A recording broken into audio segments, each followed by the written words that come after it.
Hello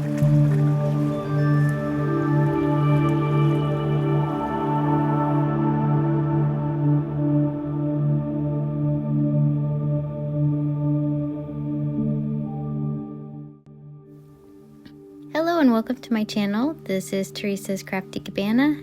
I'm showing you how I made this mushroom gel print using two different kinds of pearl powders. I used the Perfect Pearls, and then I used the Dollar Tree Mica resin powders that I'd found recently.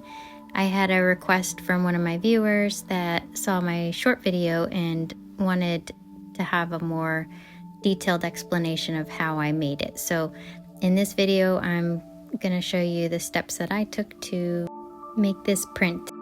Step one was I cleaned my jelly plate really well using baby oil.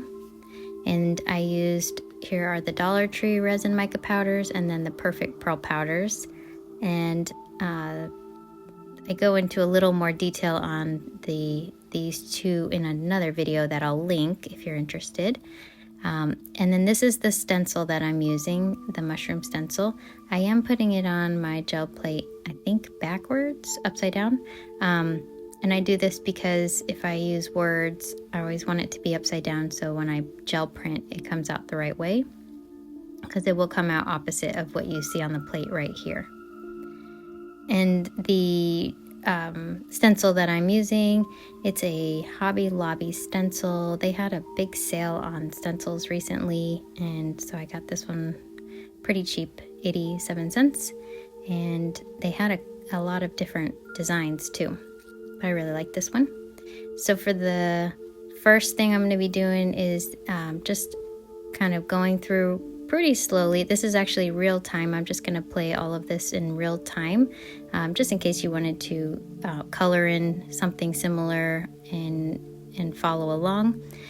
So I'm going to play some music and just kind of with the words on the screen guide you through what colors I'm using at what points, and then I'll check back in with you at the end of the video.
Okay, so now that I've got all of my pearls and mica resin powders onto my print here, I'm just taking a microfiber cloth to remove all of that excess powder. I don't want all of this powder to end up on my jelly plate and look real messy. That's why I do that. And the microfiber cloth works really well because it's kind of like the static clings all of that powder. So after I removed my stencil, you have a nice clean image here. And I find the lighter colors work really well to see all the color. I tried other prints with this technique using like a blue in the background. The colors just get a little more lost, especially if you're not looking at it in the shine. So I do recommend a lighter color. And I'll show you the one that I did in my short video had an even lighter color behind it. It was more like a milky white color, and this is an ivory. And so I'll show you the difference between the two white colors or lighter colors. So I did a pretty decent amount of paint because all of that paint has to stick to those powders and transfer them onto my piece of paper. I am just using some regular 24-pound copy paper.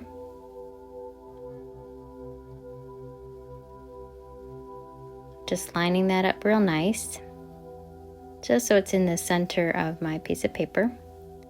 Now I'm rubbing it in really well on all of the edges and the middle, and just making sure that that print really transfers over from where all of those powders are. And then I walk away from it. I let it sit for 2 minutes. I even set a timer on this one so I didn't pull it too soon. I've tried this before where I flip my gel plate over, trying not to wrinkle my paper as much.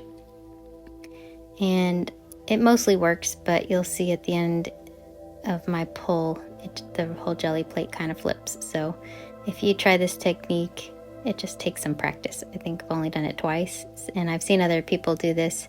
It really does keep your paper a lot more flat, except if it doesn't do what happened to me at the end.